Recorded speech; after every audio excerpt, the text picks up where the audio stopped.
Hello and welcome to Radio Somanaut. I'm your host, Whitney Pyles, and in each episode, I'll be interviewing inspiring and innovative individuals who are impacting the world through somatics, using the modality we call body-oriented coaching. Each one of my guests is a Somanaut. That means they're a graduate of the Somatic School, an online educator that trains coaches to be stewards of the body's wisdom.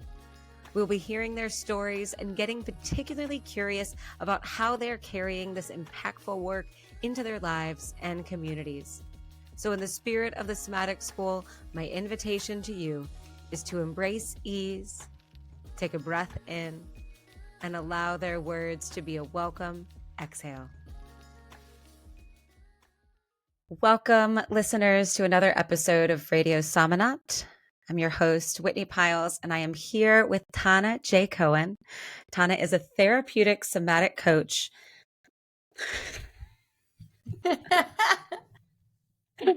I'm laughing because I have to get this right, and we're about to talk about perfectionism, so I'm not editing this part out. But Tana is a therapeutic somatic coach. She enables professionals to ease the complexities of complex trauma and chronic stress.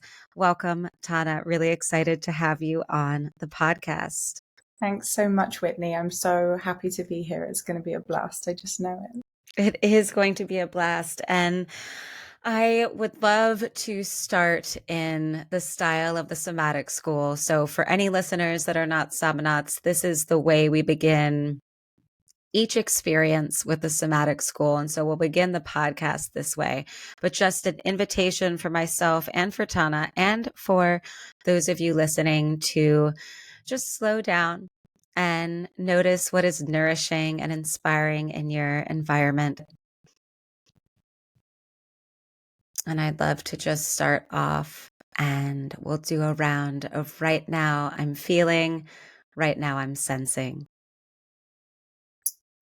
Right now I'm feeling the blue in all of my environment come through. So this sort of light, airy Californian-ness that I'm feeling. And yeah, I'm sensing a very beautiful pairing with the aircon in the room. Like a cool breeze in my hotel room. And for me, I think on each one of these, just feeling an excitement and a nervousness and just, feeling really curious and open to what wants to emerge through this conversation. So feeling all of that and then just sensing the smoothness of I'm holding my favorite scarf in my hands and I'll just show it. It's pink, which I'm not really a pink lady, but it's light pink with birds and rainbows and flowers on it. And I'm just noticing the silkiness of this scarf and also didn't really have a blankie that stayed with me through childhood. So maybe this is my new adult blankie that I'm carrying into each podcast recording with me. So literally holding that. It's so nice to have something to just ground you. I once had the most outrageously awful poncho with fake fur that was just the most disgusting thing on the planet, but I just loved wearing it in session because I would just stroke the little fur bit at the bottom and no one would see. I'm like, this is resourcing me and supporting you. Yeah. Oh my gosh. Yes, it is fantastic to have something to anchor us in. And I love that. I love that behind the scenes that feels so indicative of this modern world because so many of us are working online and, you have pajamas on where people can't see, but, below your chest, or you have a random silky scarf in your lap, or as you said, a hideous poncho just to be your item that resources you, this little pocket of delight, this little secret that helps you to stay regulated for the people that you're supporting. Yeah. You can get a lot of softness and secret with this kind of working. I think, it makes me smile thinking of all of the sort of high-end corporate CEOs that are just sort of working in their board shorts and sort of jumping in the pool probably between sessions and then just putting on a shirt, probably an iron-free shirt actually. Yes. Just like, no. Yes, there's something so equalizing about that and so human. I think that then connects with something in your work and kind of what we were talking about before we pressed record was easing that perfectionism and really having the courage to show up as you are, as who you are. And so I'd love to just take a moment to hear a little bit about that, about yeah, how what you do and this message that you have speaks to easing perfectionism in us. Yeah, well, it's really come about as a topic because of the business symposium and wanting to offer some inspiration and hope to people that are in this healing domain, whether you're a Somanaut and a somatic coach, or whether you're just a really soft, sensitive, empathetic human being that's in the therapeutic domain, to ease that sense of freeze within you, to ease that paralysis that perfectionism can create. Because I think when you are someone that is a little bit softer on the soul and kinder in spirit, actually showing up in a way that you want to in business can feel too edgy. Maybe there's too many straight lines, too many boxes to try and tick the right way. And there's a clash that I see there. You know, I think one of the things that made me feel really sad is kind of having conversations with coaches that did the training, but then almost did it on the back end of many other trainings, still trying to find the training that's going to give them the confidence to have courage to be in business, or is thinking that they need to finish, you know, get to somewhere. So either get to somewhere inside themselves where then they're in a position to coach. And I think to some degree, yes, of course, if you're experiencing severe anxiety and stress, that's how I tried to start my business in the beginning, and it completely burnt me out, and I wouldn't recommend that. But there is this other side where it's about how to create that softness within when it comes to the discomfort of being there and knowing that you don't need to wait to have another 2 years of therapy or tick that perfectionist box on your own healing journey, so that you can show up however you are, trusting in the innateness of your being rather than in the complexities of, have I trained enough? Am I qualified enough? And have I done enough healing work to be perfect enough to show up in a coaching container for other people? And yeah, I mean, in my experience, it's been my, you know, brokenness in inverted commas. It's been the struggle, it's been the pain that allows people to feel safe to share the deepest and darkest parts of themselves, the parts of themselves where they feel a sense of shame or they feel a restriction or a tension that has them want to hide. And that's a really, really vulnerable part of us.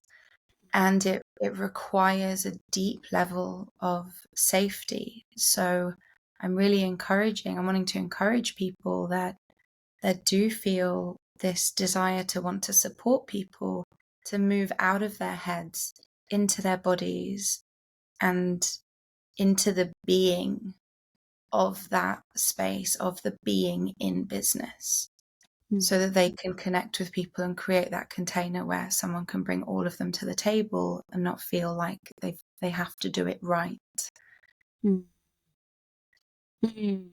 Thank you for that, Tana. That's really just receiving that feels like a healing self. You know, I think that we all have these tendencies, and you use this word qualifies, right? This word qualify that really struck me. And I think what I'm hearing and maybe what you're touching on is that in whatever space we're working, whether we're coaches, there any kind of helping professional or any kind of profession, any kind of human being, there is this tendency to project outward and look towards what externally qualifies us to inhabit whatever space it is we've chosen to inhabit. And kind of what I'm gathering, what I'm hearing from you is that what qualifies us for that helping role is our humanity and our beingness and our journey. And it sounds like our brokenness even is what is actually the qualifying factor in coming into holding space for others. Does that feel true? Have I captured that correctly or Yeah, appropriately? yeah, absolutely.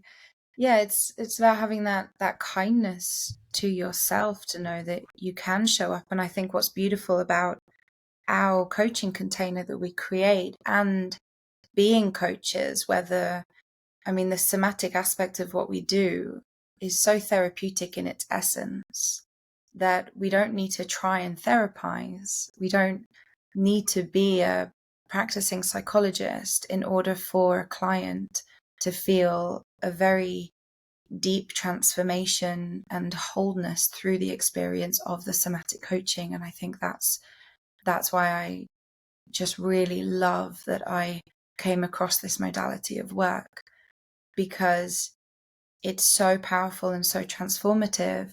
And also, you know, it's there's always two sides to everything. You know, we always want to create a lot of space for people to bring themselves to a session as a coach. And you know, you also hear horror stories, right, of therapists even being quite leading with people and then having, you know, the client having terrible experiences and then completely writing off therapy for their whole life, right? Like, I even just spoke to someone the other day who ended up very traumatized from their therapist being leading with something because they were a qualified psychological professional and thought they know what they were saying. And there are very broken people that choose to be healers and therapists. And there's always an unconscious, there's always a portion of people or a certain amount of people that may be operating and be unconscious to the level that they might be doing harm. But I think that what supports us is the coaching container and the training. So we're always throwing something back to the client. So it's okay to give a suggestion and then say, but how is that landing with you? And it's okay to make a mistake and then say, actually, upon reflection, I wonder if what I said there maybe should have been said this way. How's that feeling for you? Right? And just always, anything that you're bringing, you can always be checking in with the client. And I think that is the key that unlocks so many possibilities, because you can be who you are. You can be the coach that is really enthusiastic or the coach that sits way, way, way back. You can sometimes be really, really slow. You can sometimes be conversational. Like, you can make it your own. We have a training, we have a framework, but then it's you that people are coming back for. And the training is supporting the transformation because of how beautiful it is when someone's supported to resource and nourish their nervous system. And then also, you know what that means because it's what you have to do as a practitioner in order to show up in the space, especially if you get caught up in perfectionism, and especially if you're empathetic and find yourself wondering if you're out of your lane. You have to bring this work into your own life to show up to support others to experience the same. And that's what's really cool here for me personally. That's kind of part of the magic. Yeah, really beautifully expressed. And there's this both and that I'm hearing. So it's both the coach's own humanity and curiosity and the autonomy of the client that makes for this magical container and this honoring of the client's knowingness, beingness, and autonomy. that creates this container where transformation can happen, where healing can happen. Yeah, these co-created spaces really being the key. Yeah, exactly. I think that both andness is something I've been reflecting a lot about, and it's something that I've brought to the Ease the Freeze talk in the business symposium as well, because there is this duality with everything, right? Like, I'm an advocate that sometimes you're going to feel discomfort if you're creating a new business, if you don't want to be seen, and then you're in a position where someone's looking at you as the coach, they're turning to you as a professional. You have to be able to regulate yourself to find an okayness with the not okayness, a comfort with discomfort of showing up. Now, if you push that too far, you'll be having panic attacks on a regular Tuesday, especially if you have a history of complex trauma and chronic stress. If you push the needle too far, I know the experience where your forehead starts stinging and your eyes start burning and you're completely dysregulated because you've really, really pushed to try and get things moving. And I think that then on the other side is when you move back into this freeze, and then you're burnt out, you're tired, you're more stressed, you feel more unstable, you've triggered all your triggers, and then it's paralysis. So then you don't know what to work on. You don't know where to put your energy. The idea of holding a coaching container for someone feels like the scariest thing in the world and the last thing that you want to do.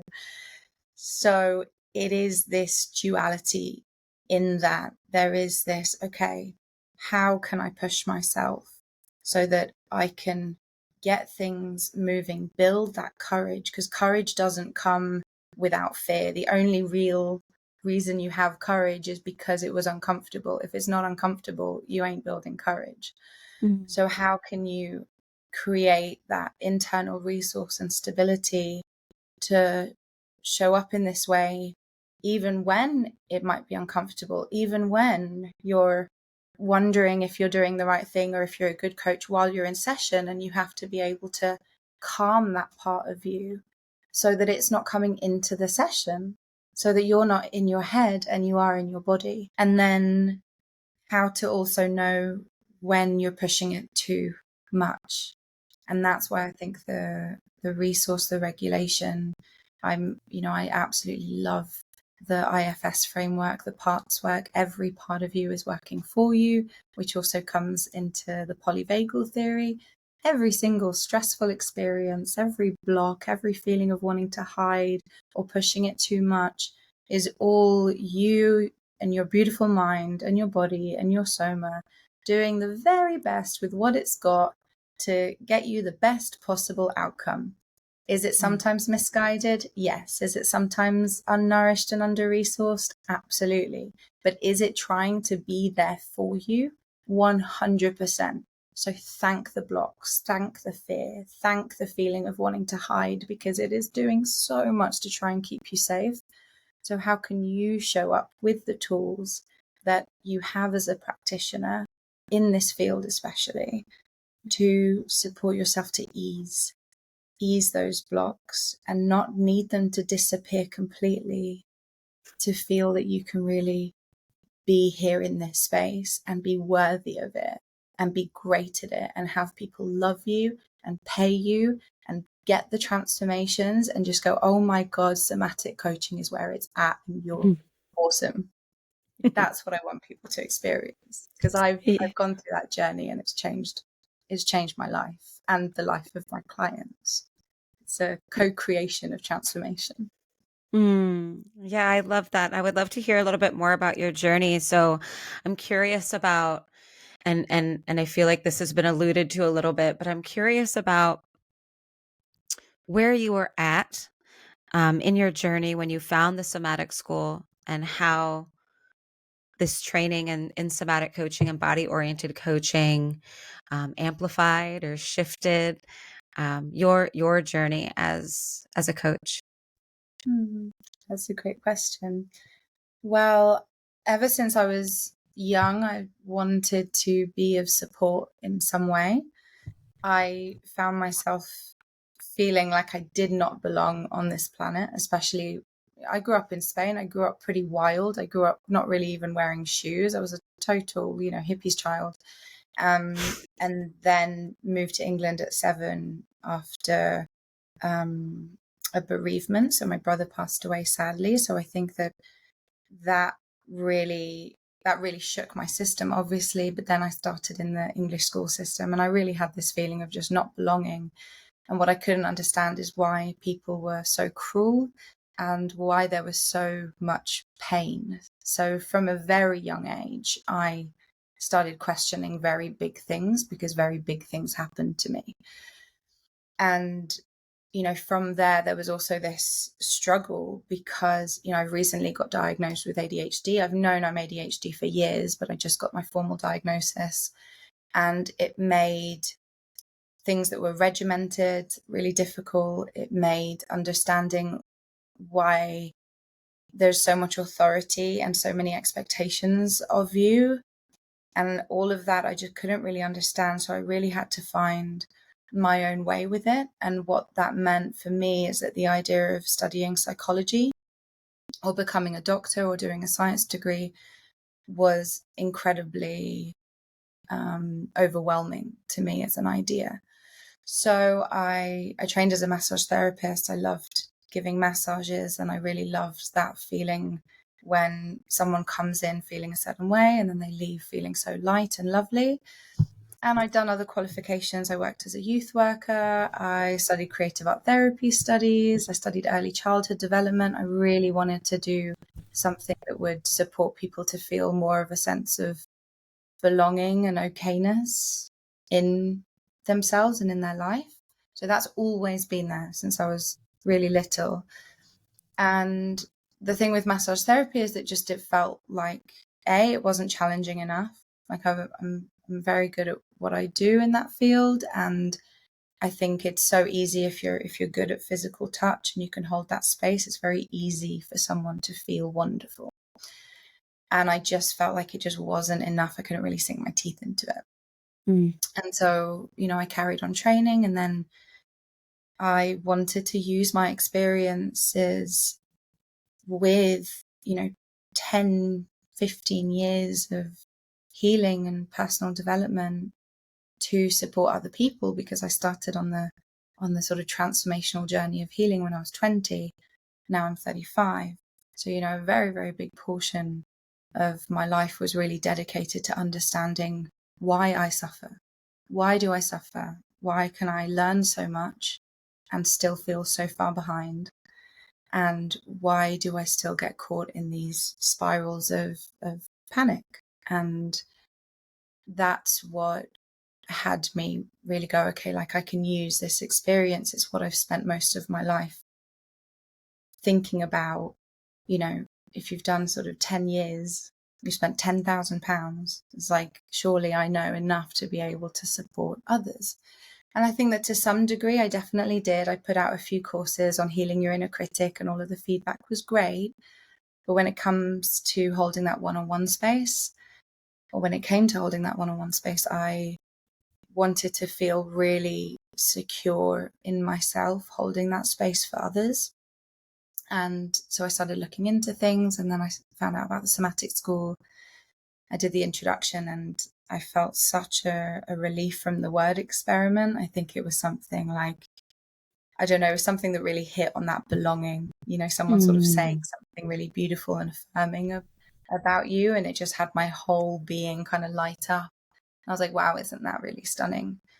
And what is so beautiful, which is why I'm so passionate about this work and so confident in this work, is because the training itself probably supported me on a deeper level than any of the other modalities, therapists, meditations that I had tried. So it was being a student that had me understand things that were completely missing, that should be taught in school. Polyvagal theory, your nervous system, understanding what the freeze response is, all of that is so vital. And it was so vital to me. And then off the back of that, I connected with a wonderful coach called Rebecca Norris, who's part of our alumni. And she has been my coach. We just came to the end of our 2 years together, simply because of time zones. And she just showed up for me in this beautiful somatic space, and I healed so deeply, so profoundly. And the most beautiful thing about it is that the modality was what I'm trained in. So then I'm on a client call with someone, or a curiosity call, as I call it, and I'm amped up. And they're like, wow, like this, you really think this can help me? And I'm like, I just like, here's the science, based on the body, rooted in science. This is the nervous system. I bring this experience. I am still currently a client to this work. And I think that's also something that I can't recommend enough. Like, if you're a somatic coach, get yourself a good somatic coach now and don't look back, and experience what it's like to be a client of this modality to a phenomenal coach that is going to support you to heal and change your life. So much just warmth and just the connections and like the circular spiraling nature of this and the community, and my heart is just so full. I've just started, I have experienced Rebecca Norris. We've had a phone call. She'll be coming onto the podcast here within the next couple of months. And so I'm smiling at that. And also, as my own coach, I've also experienced Sam and Craig, who are both trainers in different capacities on the course. And so my nostalgia for those experiences is really is really alive in me right now. And also the statement in the introduction that you're talking about is an event that I've been delivering since January, alongside my wonderful friend Georgina. And that statement is, "You're welcome here. You're welcome here." And I just love the calling back to that initial experience with the school that just met you where you were at. And I'm finding myself very nourished by your sharing of your journey. And then also really loving the being a student and the healing, and a coachee, right? As a student and a coachee, and the healing that happened through that. And I do want to just dig a little bit more into the training bit. And I'm wondering, being that you've been on the receiving end through the course as well as through your work with Rebecca, is there a certain skill, approach, phrase, or anything from your time with the somatic school and afterwards that's really continued to resonate and have impact in your life? I was thinking about this recently, about is there a mantra or a phrase, and honestly, I don't have one. I don't have a mantra or a phrase, simply because I wouldn't be able to pick one. And I think when I connect into the power of this work, what comes up for me is a sense of spaciousness and space. So just to give a bit of context about that, I think so much of the power of this work, and actually, funnily enough, a lot of spiritual work touches on this being the observer and being the awareness and being the consciousness that is sort of bigger and more connected to everything. It's who you inherently are. And then everything else is sort of happening within, is something that you can become conscious of. And what I love about this work is that we don't talk about spirituality, and we don't talk about religion, and we don't talk about a connection with God, and we don't talk about awareness even, really.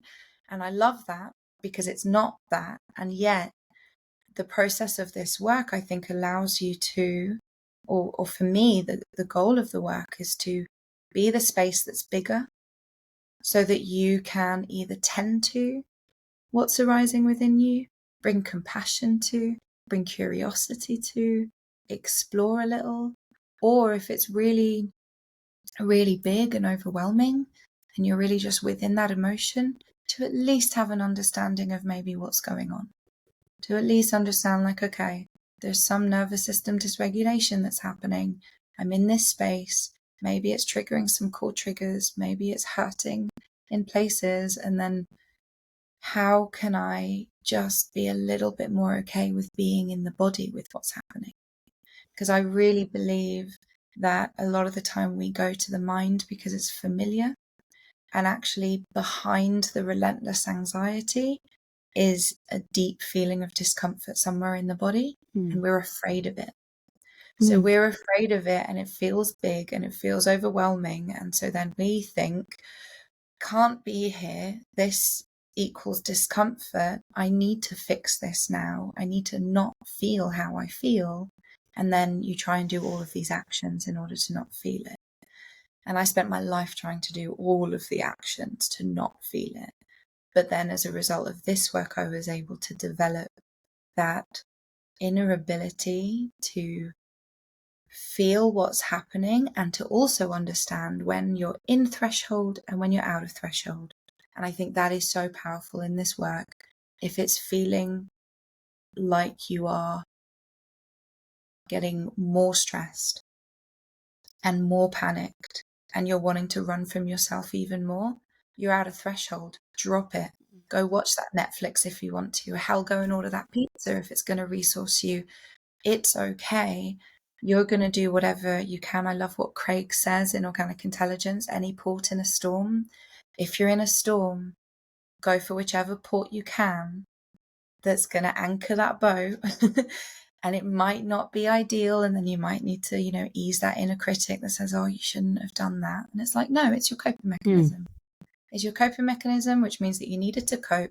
How can you support your nervous system in the future through kindness and compassion and curiosity and creativity, so that maybe you don't need to clutch so hard at a coping mechanism, because there's a little bit more space within you to be with what's arising. And what's really cool about that as well is that I feel the experience of that. I see that happen in my clients. And what I can't quote exactly where I read it. I think I was reading IFS for somatic IFS for therapists, and it said a key indicator of whether a whether a therapeutic modality is working is a sense of spaciousness in the client or patient. But yeah, actually, don't we feel better when we feel a little bit more connected to our bodies in the room, or the big expansive sky, or we're looking out over an ocean or standing on a mountain? We feel like it's safe to be here. As you say, you're welcome here. And that creates a bit of spaciousness where what arises in you, those blocks, those those feelings of panic, dis-ease, tension, constriction, those blocks in your throat, those always fascinate me, that we get these rocks in our throat and we feel suffocated, like we can't breathe, like how we all feel that. Like every single one of my clients has that experience, and I know it, and it's fascinating how the emotional body presents itself in such similar ways. Yeah, it just blows me away. I really love it, as you can tell. I can tell, and I love, yeah, and it feels like what you're touching on, at least from the training that we share in common, is a bit of interoception of learning to notice what's within, a little bit of self and presence, creating some spaciousness and some distance for the purpose of being with discomfort, or being with that block in your throat, and inviting a skill like the focusing, or the focusing approach into a coaching conversation as a way to help others, to just be with that discomfort, as opposed to, like you said, applying those actions, doing something to try and avoid it or actively run away from it, but really just sitting with it and noticing if there's space for some kind of shift or some kind of awareness that is crucial to that moment or that situation or that trigger that's arisen within that container. Yeah, the discomfort piece is so important. That because what I noticed and what really caught, I would say, got me very stuck was from an early age learning about spiritual teachings, and they miss the discomfort piece, and they also miss the piece that everything in your body is kind of happening for you. So I created an ego battle with my ego from the age of 21 because I thought it was a bad thing. I thought fear was a bad thing. And actually just sort of saying, hey, be the observer. Hey, can you be the awareness that is being able to notice your thoughts? And it's like, well, how can you really do that? If you come from an experience of pain, or you have complex trauma or PTSD, or maybe neurodivergent and the whole mix of things, and you aren't supported to explore what's going on in your body, well, then you're using a concept to try and move you forward, not understanding that actually there is real pain. And it's not even pain, but it's discomfort. It's tension, constriction, blocks, feelings of all kinds of feelings that are sometimes intimidating, sometimes scary, sometimes uncertain. And how to bring curiosity and exploration to those parts, I think that's such a testament of healing and growth. And then when you are lost in a storm, to acknowledge why that is. And maybe you don't need to fix it. Maybe it doesn't mean that you haven't learned enough and you haven't done enough therapy and you're somehow not spiritual enough, or you haven't learned enough or done it good enough yet. It's like, no, I really come from a framework of understanding complex trauma and how trauma is stored in the body. And so it just feels so important, especially in the realm of chronic stress and complex trauma, to bring that ease and compassion to the experiences of being completely dysregulated. Because that inner critic is going to want to come in there and it's going to want to tell you all of these horrible things about yourself to try to get you to be better, because it wants you to feel okay. And you have to be able to show up for those parts of you as well, which I think comes back to, what we're talking about here as well, with how to show up for yourself as a coach in the coaching container, or an empathetic, compassionate therapist of some kind, is how to be able to dance that dance within you so that you can actually be doing what you feel you really want to be doing with your life. I'd love to hear from you on the relationship, the connection between curiosity and courage. I love that. That just feels juicy, doesn't it? It does. Curiosity. And the alliteration is I'm a big fan of alliteration as well. Oh, don't we just love those? Courage and curiosity. I think fear has us want to retract and constrict. And I think curiosity brings a playfulness. I love curiosity. Like, I remember even healing certain aspects of my life with just curiosity. I remember not being able to sleep and then thinking or observing what I was thinking, which is like, I can't sleep, this is awful, and and I need to do all of this tomorrow, and it would be this relentless battle. Bring in a bit of curiosity, and I thought, well, hang on a minute. I've learned about placebos, I've learned about hypnosis, I understand that the mind is quite malleable. Why don't I just tell myself that I can sleep? Why don't I tell myself that I'm so tired and this pillow is so comfortable? And I would literally just switch it, and I'd go, hang on. And I would force myself to do it. And it would feel really fake and inauthentic.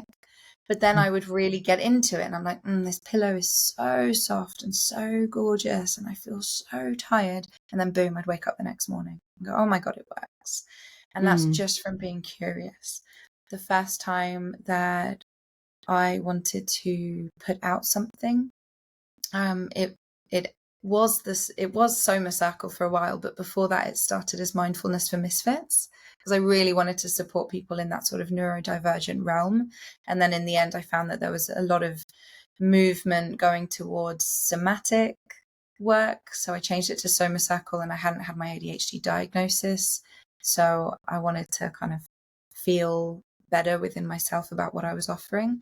And that kind of comes back to it as well, like it's okay to make mistakes, and that curiosity that comes with it of, well, hang on a minute, what if one person shows up?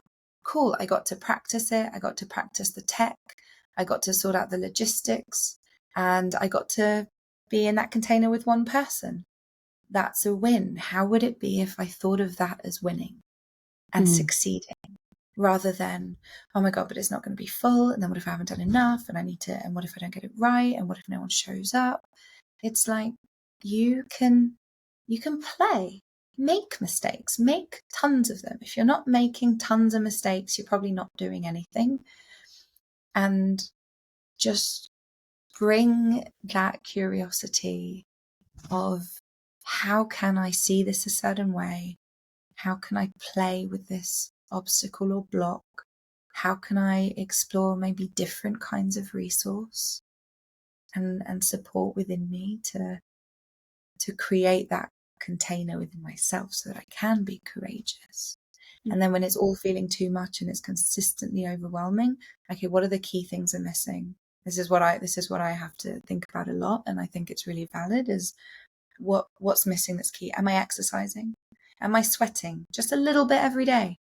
Not an hour, not even half an hour. Have I got my heart rate up for at least 5 minutes? As a human being that used to be an animal on this planet, have I let my body sweat just for 5 minutes and got my heart rate up? No? Okay, I might be struggling mentally a little bit because of that, because it just ain't how my body's designed. What am I eating? Okay, I'm eating tons of crap and lots of sugar. Okay, I'm feeling fried and dysregulated when I sit down at my computer the other day. Okay, cool. Well, 1 + 1 = 2. I don't need to beat myself up about it, but I do need to know that, like, you do that, it equates to that. Am I connected? Am I with people, or am I by myself on my computer every day? And then I'm doing something by myself in the evening, and then I'm waking up back to an online community with a screen. We can resource here, we can regulate together, but you need to go out and go for that walk, or go to that ceramic class, or go to that fitness class where you're all in a room together. Just what are the key things to support you if you're feeling really unable to move forward and really stuck and really not okay? Then how can the basics support you to feel more courageous, because they ease the experience of fear and dysregulation and overwhelm? And then from that place, it's much easier to be curious, because I know what it's like, right? And I'm sure you do too. You know what it's like when you're not okay. It's quite hard to pull curiosity out the bag. So there is a certain aspect of needing to be somewhat resourced, even just a little bit, to be able to let that light and playfulness of curiosity in.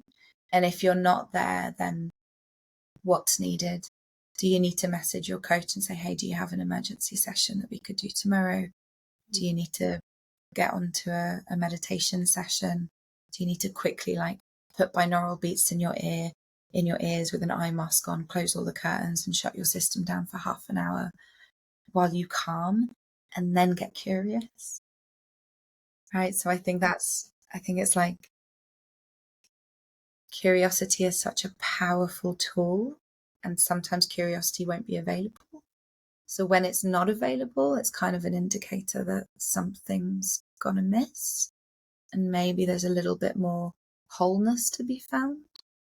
And then how can that curiosity come online to then play with courage? Because you can really play with courage. Like, what if I didn't mind if this didn't go well? What if the worst thing that could happen means nothing? What if everything I think that is so important is actually not important? What if I remember how big the sky is out there, and the fact we're on a planet and I'm so tiny, And my entire experience of being here and alive is just such a speck of dust in the concept of time. Suddenly it doesn't matter that much if I have a coaching session and I wonder if I used the right tool. Hmm. And it's that curiosity and that courage that you bring to the sessions, right? That you bring to your work, and it creates a bit more play. Because life's so intense.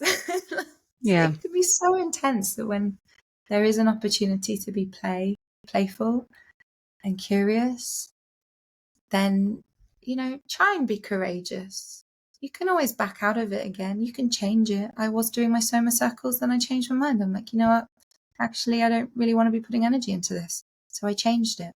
I once had a client session with someone, and afterwards, they thought it was a great session, but I just thought I wasn't really giving them enough space and gentility as I would have wanted to.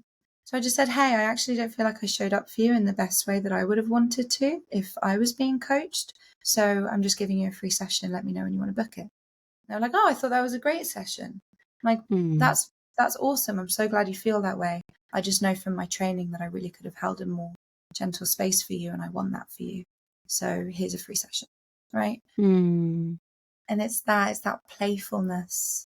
There's really no wrong as long as you're being conscientious, as long as you're, and I think there's different elements to this, isn't there? There's being in business, and then there's being in the container, the coaching container, and they're kind of different aspects. But I think some people feel more thwarted in the container, and some people feel more thwarted in the logistical aspect of business, which I talk about on the talk as well. I'm an advocate for, I remember being told this, and I wish I listened to this, friends that had started businesses, and they said, don't let this be your primary source of income until you're fully ready to lean on it. It's like, I wish I listened, but I was like a bull in a china shop. I wanted to run my own thing. I didn't want to get a job. I didn't want to go back to doing massage. I was like, no, I'm giving this everything. I spent all my savings not knowing what to do and doing business courses and marketing courses. I needed trauma healing. I can't even do a marketing course now without actually being paralyzed for 2 months, because it gets me so in my head and out of my body that, like, I need like a somatic marketing specialist, if anything, right? Or a somatic business coach, because you have to be able to honor where your body's at. Yeah. No, I love all of those threads, and I am curious about what just came up there around the difference between, the business and the coaching container. And I'm wondering if you can elaborate a little bit on that. Yeah. Well, I think they're good to be seen separately, honestly, because I think the work of the coach is very different to the work as the entrepreneur. And I think when it comes to the entrepreneurial side, if you can take the pressure off, I just think there's pressure within threshold, and then there's pressure out of threshold.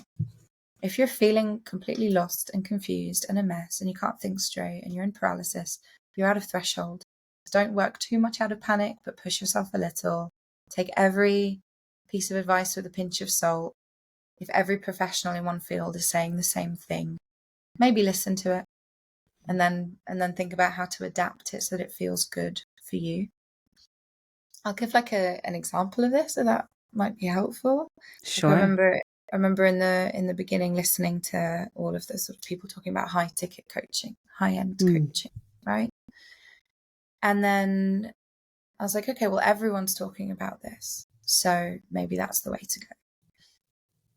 And then I started having coaching, curiosity calls with potential clients, and I just felt like it didn't resonate with the softness I want to bring to what I'm doing. So it was too hard and fast. It was too straight lines and edges, right?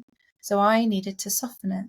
So I said, okay, like, actually we're gonna do this, and it's still how I work at the moment. By the time you listen to this, and it goes live, it might change somewhat, because I'm in a process of understanding like what is really supportive to myself and the client.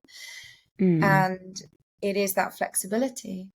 So yeah, the intention is this program, but it's billed monthly, and you can cancel.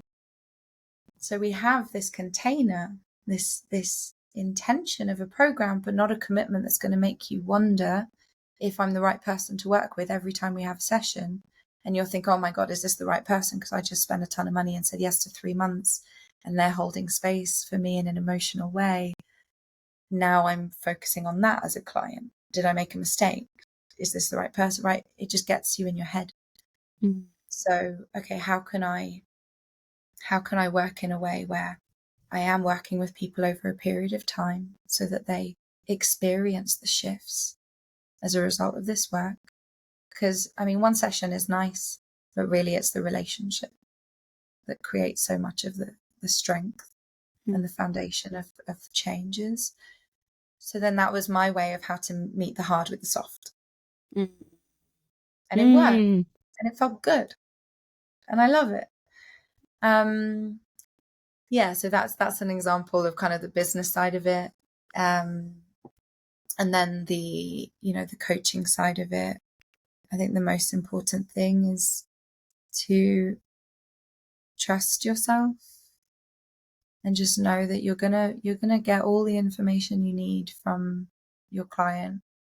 You're gonna be asking a lot, and you're gonna be seeing how things land, and you're gonna be asking if that was helpful. Or, sometimes I will give pieces of my own history and my own story if I believe it will be of service. And then, I've said, is hearing that supportive? Or does it feel like a bit of a waste of time? And most of the time it's like, no, it's really validating. I feel really validated in my experience. It's nice to know I'm not alone. It's like, okay, well, that just told you that you can share a bit about yourself and you can make your own way.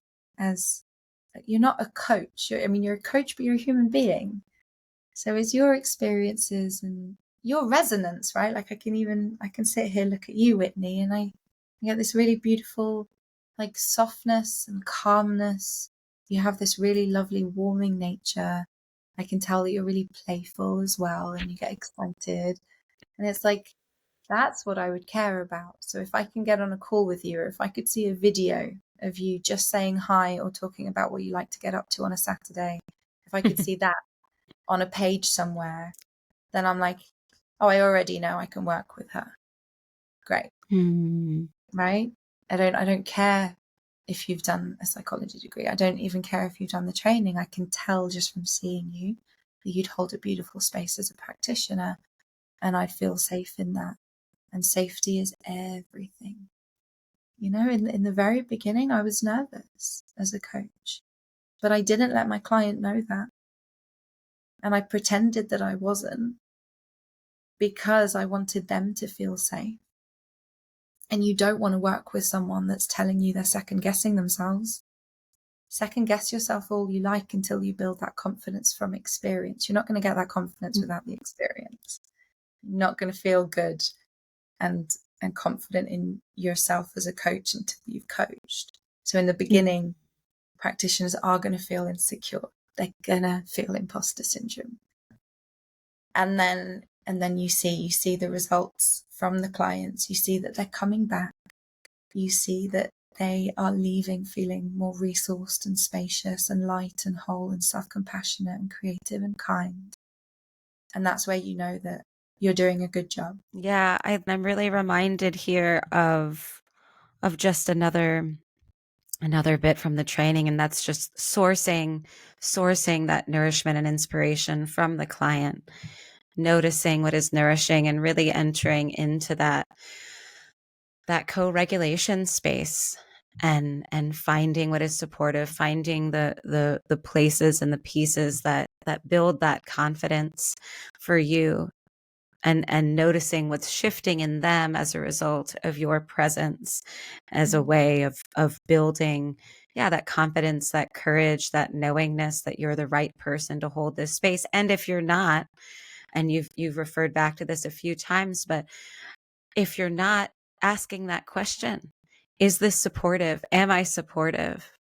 I've really loved that in a lot of what you shared, just that I think that we as coaches or any kind of helping professional can get in this space of, as you've said, perfectionism and needing things to be a certain way, but we always have that tool of checking in. How is this feeling? And not forgetting that it is experiencing, it is being in that coach role that builds competence and the awareness of competence, and that awareness of competence building the confidence to continue to show up and be curious and be courageous and check in and check in. And is this supportive? And so Yeah. yeah, it's really, really lovely, Tana. And I imagine, just that ability to check in and adjust and be with as an asset to you and supporting, complex trauma and chronic stress, these big topics. And yeah, just that resourcing and that checking in being such a way to equip yourself in coming into those types of spaces and relationships and dealing with those kinds of experiences and topics that come through for your clients. Yeah, I love that so much. And I think that what you say about that the checking in and just loving that is a resource, because it's such a powerful resource. It's probably the key, the number one resource is checking in, and also checking in with yourself. If something's not feeling right, well, what's behind that, right? Like, where's that not rightness coming from? And then when you have a sense of clarity around that, okay, does that want more attention, or does it want a little bit of healing? Like maybe you're cringing or feeling really insecure about something because maybe you did give a suggestion and you don't want to be a coach that gives suggestions. Maybe that doesn't sit right for you. So check in with yourself. Okay, if that didn't sit right for you, then maybe you don't want to do that. Or maybe if you had a session and actually you really do have an element of your own experience or something that you could offer them that maybe would be really, really supportive. And then you feel like you felt like not an anxiety, but like a confusion. It's like, shouldn't I have? Da, da, da. So, well, what's behind that? Like I know, and for myself, for example, like, I had a session with a client. There was a lot of head tension, a lot of constriction in the forehead. And I know that feeling.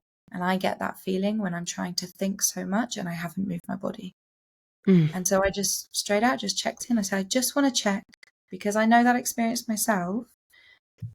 What's your movement levels like on a day-to-day? They didn't move at all. Completely stagnant. So, okay, so this is coming from a complete pressure-free space, more just like a sort of pick and mix, take what you like, try on the jacket, throw it away if you don't like it. I just know from my own experience that if the body isn't moving, and also what we know of the human body, that there can be feelings of dis-ease and discomfort that come as a result.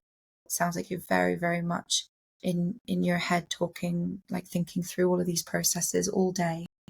And maybe something about getting the blood moving could be supportive. I don't know. Just putting it out. That could be completely wrong in certain coaching trainings, like that could be leading. That could be, well, I'm not a health scientist, but come on, it's also common knowledge. There's some things we know, right? So how can we lovingly bring what we know to the table in a way where the client can take it or leave it, right? In a completely light, pressure-free way, completely non-judgmental. I'll even always throw in there, like I know how tricky it can be. I have to take the pressure off and just put on my headphones and dance for 5 minutes, and that's my exercise, right? Like bringing that to it. And I think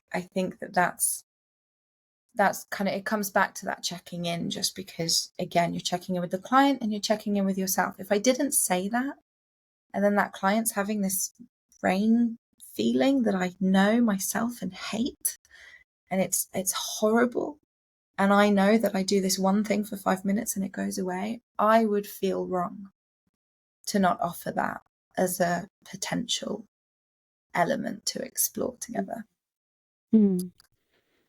Yeah, that checking in and offering something in a way where we come back to that client autonomy to say, yes, that is supportive, or no, maybe we need to shift in this way.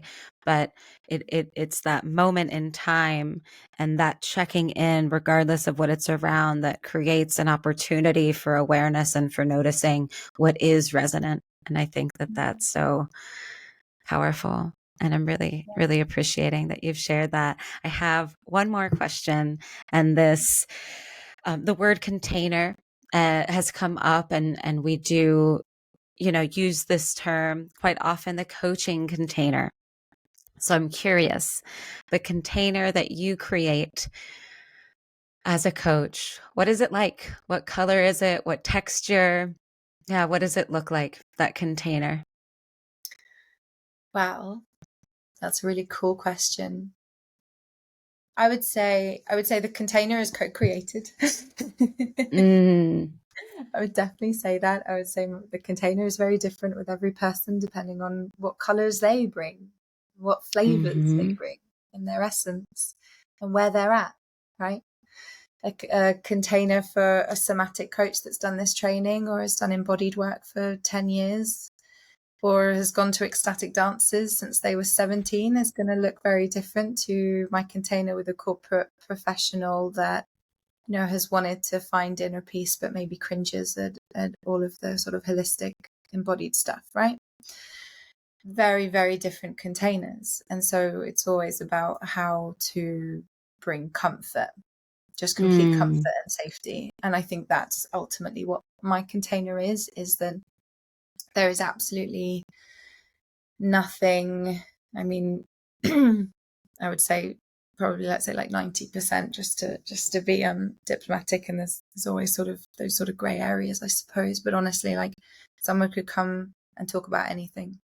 Like, they can talk about their sexual relationship with their partner and what's going on there. They can talk about their psychedelic experiences with certain plant medicines.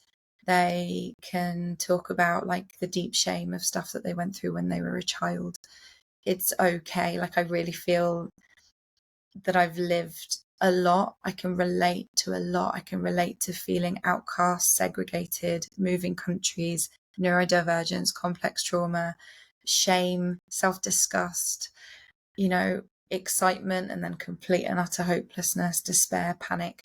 I've just gone through so much because I've had a very, very complex childhood upbringing, and it created this sort of multifaceted element to who I am. So I really can be in ecstatic dance with harem pants, and I can also go into a networking space, and I will be fine in both because I love people. I just love people. I think people are great, and I think people on all levels we're doing our best. Our experience is so much a repercussion of our environment, our childhood experiences, our family dynamics, the context that we have within our society and our culture and our day-to-day experience, that I think that creates a really big container, that is so wide and has so much space that you can be there as you, and any part of you that you're bringing to the session. I got space for it. I have time for it. Nothing is too much. Nothing is too overwhelming. And I think that's something that comes up a lot in what my clients most value is, I even have some clients that will say, I'm worried about sort of how much to bring, or a client shared some really deep, dark hurtful feelings, and they were worried I was going to fire them as a client. And even just that, it's just like, no, of course not. If I feel that something, there are moments where I've maybe sort of questioned, oh no, is this the wrong modality? Am I the wrong person?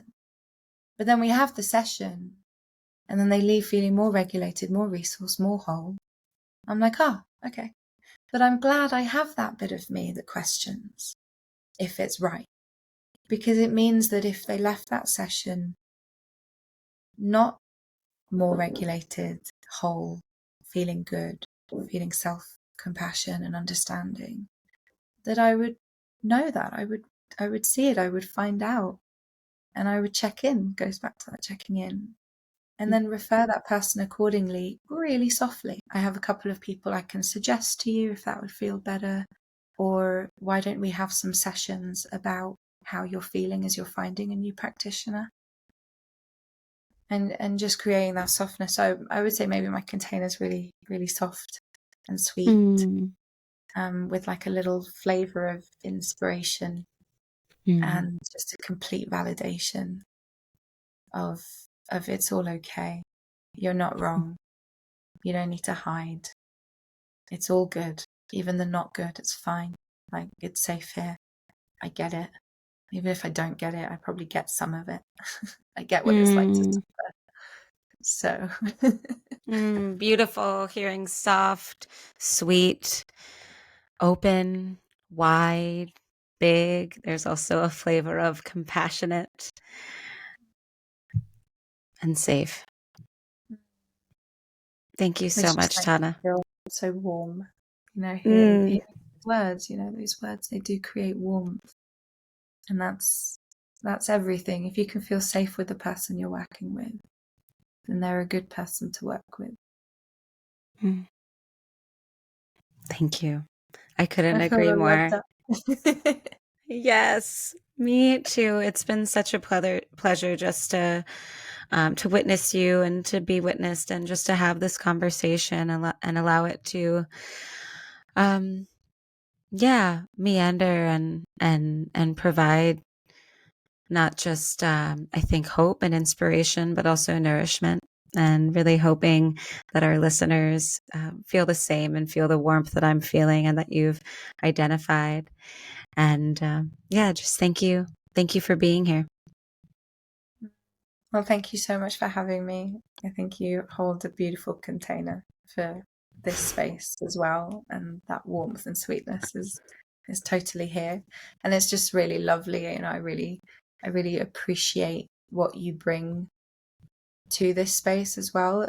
And there's nervousness that was here before we started as well, right? It's like just it all kind of ties back into that. It's like there's no perfect, but it's trusting.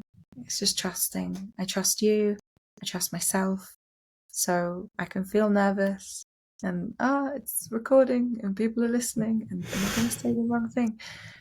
But ultimately it's like, no, like, you can tap into that safety and let that safety guide you. And I think it's all welcome. Space for that to happen, and it's all welcome. Yeah. Thank you. Tana J. Cohen. In the show notes, we'll have a little bit more about her, as well as links to her website and some upcoming courses that she's developing now that will likely be in the world by the time this podcast is released. Again, this is Whitney Dawn Pyles, and this has been Radio Somanaut. Thank you for being here. That's our show, folks. I hope you found something nourishing, enjoyable, or inspiring in today's episode. Thank you for being here, and see you next time. In the meantime, you can follow us on Instagram at Radio Somanaut. You can also find out more about the Somatic School and our accredited diploma in body-oriented coaching at thesomaticschool.com, or follow us on Facebook, LinkedIn, or YouTube. This is Whitney Dawn Pyles, encouraging you to stay present, stay curious, and stay connected.